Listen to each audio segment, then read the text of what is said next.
Welcome po sa Jitrick TV mga kalods.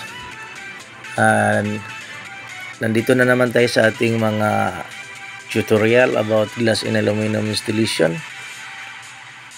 At sa mga presyo, ito po ay kasama sa ating presyuhan ang ating roll up door. Mid polystyrene po ito. At kasama po sa ating mga presyuhan ito. Kasi at gumagawa rin tayo nito. Dati po mga kalods, yung presyo na binigay ko sa ating roll up door ay 290 ang square foot po dati. Ngayon na-update po tayo sa ating presyong bagong presyuhan ng ating roll up door. Kasi medyo mura ang mga supply natin sa mga steel para sa ating mga roll up door. Ngayon i-update natin ay naging 270 na lang yung square foot natin ito. 270, mas malaki-laki na po ang nabawas, 20 pesos kada square foot. Ang size po nito mga kalods ay nasa 7 feet ang height at 7 feet po ang lapad.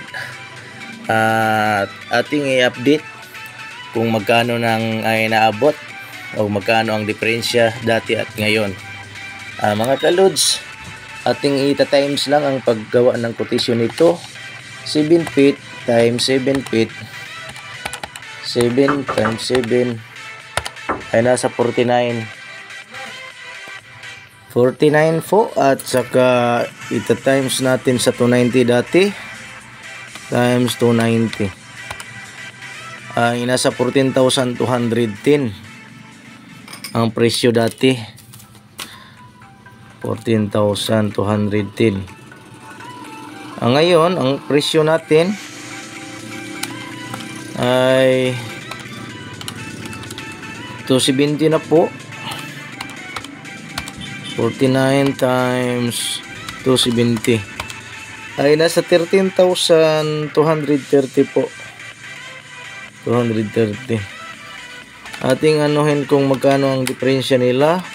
14 to 10 dati, minus 13 to 30